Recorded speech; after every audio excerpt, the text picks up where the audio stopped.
Hello दोस्तों, कैसे हो आप लोग। Welcome to the channel. इस वीडियो में मैं आपके लिए परफेक्ट वर्ल्ड की नेक्स्ट एपिसोड को डिटेल में एक्सप्लेन करने वाला हूँ। वीडियो देखकर आपको बहुत ज्यादा मजा आने वाला है, इसीलिए फटाफट से वीडियो को लाइक जरूर कर दो। परफेक्ट वर्ल्ड के पिछले एपिसोड में हमने देखा था सेलेस्टियल क्लैन के लोगों को सी हाउ की रियलिटी पता चल जाती है, जिसके बाद वो सी हाउ का रियल रूप देखने के लिए उसके ऊपर हमला कर देते हैं। वैसे में उन लोगों को सी हाउ का रियल रूप भी दिख जाता है और फिर सेलेस्टियल क्लैन का ये करंट लीडर सी हाउ को अपने मैजिक से कैद कर लेता है। दूसरी ओर हम देखते हैं एक बेल आती है जो कि उन लोगों से कहती है कि चुपचाप मुझे वो हुआंग को दे दो। इसकी ताकत को देखकर सेलेस्टियल क्लैन का ये बंदा तुरंत ही उसकी बात मान जाता है, थोड़ा सा भी रिटेलिएट नहीं करता। अब आगे एपिसोड शुरू होती है जहाँ ओल्ड लेडी लीडर को कह रही है कि आखिर क्या आप सच में सी हाउ को उसे दे देने वाले हैं। तो फिर ये बंदा कहता है आपने देखा ना उनकी ये बेल कितनी ज्यादा ताकतवर थी। सोचिए जब हमें उनकी आइडेंटिटी नहीं पता उसके बावजूद उसके इस बेल के जरिए ही हम उसके इतने खतरनाक पावर को फील कर सक रहे हैं, तो असल में वो आदमी कितना ज्यादा पावरफुल होगा। तभी दोस्तों दौड़ते हुए सेलेस्टियल क्लैन का एक सोल्जर आता है जो कि उन्हें बताता है कि सेलेस्टियल क्लैन के बाहर वार क्लैन के शिप आ गए हैं। ये बात सुनकर तुरंत ही वो लोग किंगडम के दरवाजे तक पहुंचते हैं। हम देखते हैं बड़े बड़े बहुत ही खतरनाक वार शिप पैलेस पर पहुंच गए हैं, जिसमें वार क्लैन का बंदा कहता है हम सेलेस्टियल क्लैन को वार से पहले एक और मौका देते हैं, हमें उस आदमी को दे दो और एक वार को होने से रोक लो। अब ये चीज सुनकर सेलेस्टियल क्लैन का लीडर फिर अपने इस यंग जनरेशन को ऑर्डर देता है कि जाओ तुम उस मोसी के पास जाओ और उससे सारे ट्रेजर्स के बारे में जानकारी निकालो, हमारे पास ज्यादा समय नहीं है। यहाँ पर दोस्तों ये लोग सी हाउ को उन लोगों को दे देने का ही सोच रहे हैं। अगला सीन हम लोग सी हाउ को देखते हैं जो कि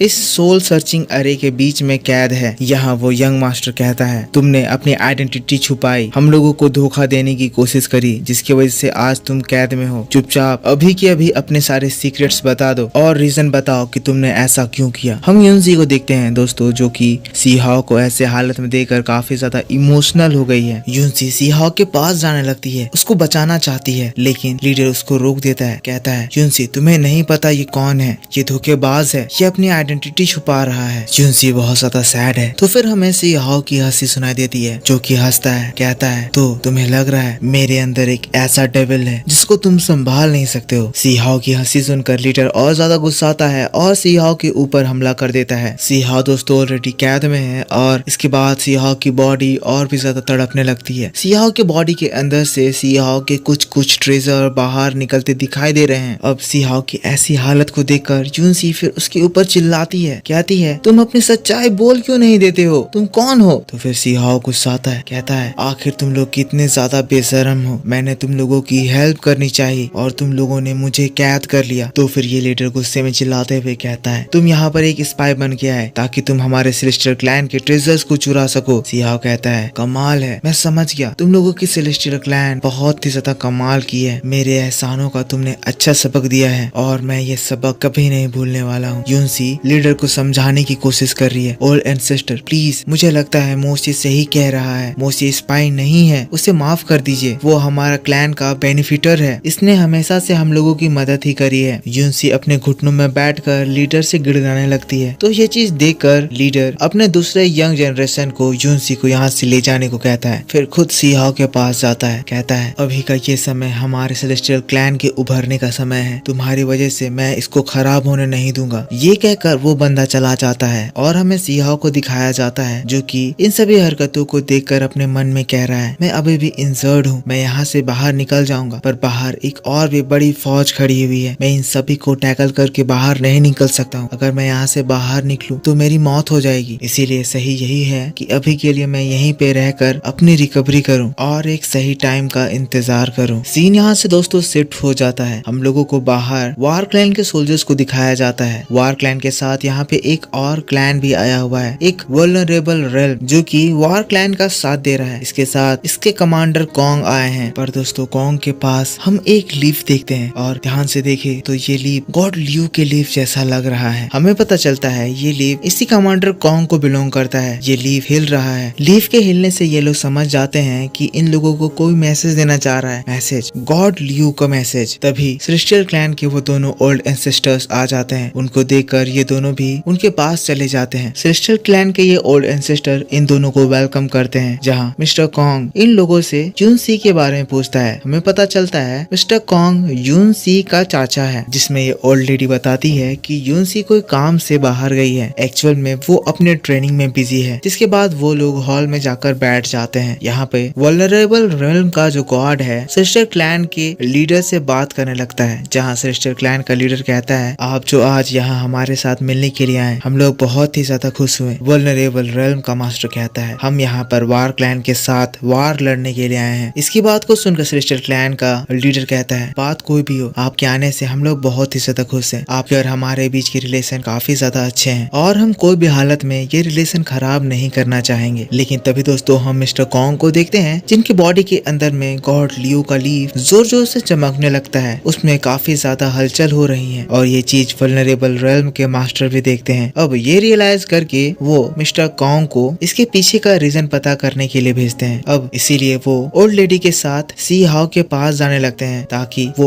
उन लोगों के प्रिजनर से भी मिल ले एंड गॉड लियो के इस मैसेज को भी समझ ले। पर सीन यहाँ से दोस्तों शिफ्ट होता है। हम लोगों को सी हाउ के साइड में दिखाया जाता है, जहाँ पर सी हाउ का जेल का गेट कीपर सी हाउ को धमका रहा है, कह रहा है, तुमने अभी तक हार नहीं मानी है, तुम्हें लग रहा है कि तुम मेरी ताकत को संभाल ले रहे हो, पर मैं तुम्हें ये बताना चाहता हूँ कि ये मेरी ताकत का बस एक नमूना है। और फिर दोस्तों ये कहकर वो सी हाउ के ऊपर और भी ज्यादा जुल्म ढाने लगता है। सी हाउ की हालत बहुत ही ज्यादा खराब हो गई है, उसका पूरा बॉडी खून से भर गया है, मुंह से खून निकल रहा है। वैसे ही दोस्तों मिस्टर कॉन्ग भी अब ओल्ड लेडी के साथ सी हाउ के पास आ गया है। रास्ते में आते वक्त वो सी हाउ के बारे में पूछ रहा था, एज उसको पता नहीं है कि ये बंदा कौन है, पर इसके बारे में उसने काफी बातें सुन रखी हैं। तो फिर ये ओल्ड लेडी बताती है कि ये जो मोशी नाम का बंदा है हमारे क्लैन में छुप कर घुसा था, ताकि वो हमारे सीक्रेट मेथड्स को चुरा सके, पर हम लोगों ने उसे समय रहते ही पकड़ लिया। पर जैसे ही मिस्टर कॉन्ग सी हाउ के पास जाता है, उसकी बॉडी के अंदर की गॉड लियो की लीफ और भी ज्यादा हलचल करने लगती है। ये चीज देखकर मिस्टर कॉन्ग नोटिस करते हैं कि ये हलचल तो इस पर्सन की वजह से ही हो रहा है, आखिर ये पर्सन कौन है। जिसके बाद दोस्तों वो सी हाउ का मुंह देखता है। सी हाउ का चेहरा देखकर वो एकदम से पहचान जाता है कि ये तो सी हाउ है। और इसीलिए दोस्तों उसके बाद मिस्टर कॉन्ग गुस्से से आग बबूला हो जाता है, कहता है, तुम लोगों की हिम्मत कैसे हुई मेरे भाई को कैद करने की। जिसके बाद दोस्तों सबसे पहले तो वो उस जेलर के ऊपर हमला करता है और फिर उसको मार कर हरा देता है। जिसके बाद वो उस ओल्ड लेडी से टकरा जाता है। अब ये ओल्ड लेडी मिस्टर कॉन्ग को धमकाने लगती है, कहती है, मिस्टर कॉन्ग अपनी हद पार मत कीजिए, आप यहाँ पर हमारे गेस्ट बनकर आए हैं, गेस्ट बनकर रहिए, वरना हम भी अपनी लिमिट पार कर देंगे। लेकिन मिस्टर कॉन्ग बहुत ही ज्यादा गुस्से में है। एक तो उन्होंने सी हाउ के बारे में झूठ कहा, क्योंकि उन्हें अच्छे से बताया कि सी हाउ ऐसा कभी भी नहीं करेगा। ऊपर से यहाँ पे यूनसी है, तो मिस्टर कॉन्ग को ये अच्छे से समझ में आएगा कि सी हाउ यहाँ पर यूनसी की मदद क्यों करा था। इसीलिए ये बात क्लियर हो गई कि ये लोग सी हाउ के ऊपर झूठा इल्जाम लगा रहे हैं। इसीलिए वो और भी ज्यादा गुस्सा हो गया है और वो इस ओल्ड वुमन से फाइट करता है। एक जोरदार फाइट होने के बाद वो इसको हरा भी देता है। इसकी खतरनाक मैजिक के सामने ओल्ड लेडी हार मान जाती है। जिसके बाद मिस्टर कॉन्ग अपनी मैजिक पावर से सी हाउ के उस प्रिजन को तोड़ता है। सी हाउ दोस्तों आजाद हो जाता है, पर अभी भी सी हाउ की हालत बहुत ही ज्यादा खराब है, उसकी पूरी बॉडी फट गई है। यही चीज देखते हुए मिस्टर कॉन्ग तुरंत ही सी हाउ को हील करने लगते हैं। सी हाउ को देखकर वो काफी ज्यादा इमोशनल हो गए हैं, क्योंकि सभी ने सोचा था कि सी हाउ मर गया है। वो कह रहे हैं, सी हाउ तुम जिंदा हो, मैं सोच रहा था कि तुम लोअर वर्ल्ड में मारे गए, पर आज मैं तुम्हें अपने आंखों के सामने देखकर बहुत ही ज्यादा खुश हूँ। और देखो ना, आज तुम कितने ज्यादा फेमस हो गए हो, कितने ज्यादा ताकतवर हो गए हो, इतने ज्यादा ताकतवर कि तुम्हारा नाम पूरे अपर वर्ल्ड में गूंज उठा है। सी हाउ कहता है, ब्रदर मुझे माफ करना, मैं तुम्हें इस कंडीशन में मिला, पर आप मुझे बताओ कि आपने मुझे कैसे ढूंढा, आप यहाँ कैसे आ गए। मिस्टर कॉन्ग कहता है, सी हाउ तुम्हें सारी बातें कुछ देर में खुद ब खुद मास्टर बता देंगे। फिर ये सीन शिफ्ट हो जाता है और हम लोग सी हाउ को मास्टर के पास देखते हैं, जहाँ मिस्टर कॉन्ग मास्टर से कहता है, मास्टर ये ब्रदर सी हाउ है, ये लोअर वर्ल्ड से है, इन लोगों ने इसे ही जबरदस्ती कैद कर रखा था। ये वही सी हाउ है जो कि लोअर वर्ल्ड में गॉड लियो का डिसाइपल है। अब ये बात सुनकर मास्टर एकदम शॉक्ड हो जाते हैं और फिर हमें मास्टर के पास्ट लाइफ को दिखाया जाता है, जब एक बार फाइट के दौरान मास्टर बहुत ही ज्यादा घायल हो गए थे। वो लोअर वर्ल्ड में पहुंच गए थे, मरने वाले थे। वो गॉड लियो के पेड़ के पास गिर गए थे, तभी गॉड लियो की ताकत उनकी बॉडी को हील करी और उनको एनलाइटमेंट पहुंचाई। आज उनके ऐसे ताकत का राज गॉड लियो का आशीर्वाद ही है और इसीलिए ये ग्रैंड मास्टर कहते हैं मुझे सी हाउ को प्रोटेक्ट करना ही होगा। अब इसकी ये बात को सुनकर सेलेस्टियल क्लैन के लोग इनकी बात से रिटेलिएट करने लगते हैं, कहते हैं ये मेरा प्रिजनर है, हम लोग इसे आपके हवाले नहीं करने वाले हैं, आप हमारे गेस्ट बन के आए हैं तो गेस्ट बन के रहिए। पर दोस्तों इसकी ऐसी घमंड भरी बातों को सुनकर मास्टर गुस्सा आ जाता है और फिर अपने खतरनाक पावर को एक्टिवेट करता है। इसकी ऐसी एनर्जी को देखकर सेलेस्टियल क्लैन का भी लीडर अपनी एनर्जी एक्टिवेट करता है और दोस्तों दोनों ही अपर वर्ल्ड एक दूसरे से टकरा जाते हैं। अब यहाँ ऐसा लग रहा है जैसे सी हॉक की वजह से एक बहुत ही बड़ा वार छिड़ने वाला है। पर ये कहानी और भी ज्यादा इंटरेस्टिंग हो रही है क्योंकि अब पहली बार सी हॉक को अपर वर्ल्ड में गॉड लेवल के कोई इसके पहचान के मिले हैं। तो मे बी सी हॉक कुछ दिन अच्छे से रहेगा और काफी कुछ बढ़िया चीजें सीखेगा। तो दोस्तों आई होप आपको ये वीडियो पसंद आया है। वीडियो पसंद आया है तो जरूर से इसको एक लाइक करना, कमेंट करके बताना कि वीडियो कैसा लगा। आपको इसका नेक्स्ट एपिसोड का ट्रेलर एक्सप्लेनेशन भी जरूर देखने को मिलेगा, पर इसके लिए आपको इस वीडियो के ऊपर लाइक करना पड़ेगा क्योंकि दोस्तों आपके लाइक की वजह से ही मुझे मोटिवेशन मिलता है। चैनल को अभी तक सब्सक्राइब नहीं करा है तो सब्सक्राइब जरूर से कर लेना। मैं आपसे मिलता हूँ नेक्स्ट वीडियो में, तब तक के लिए take care, bye bye, thanks for watching.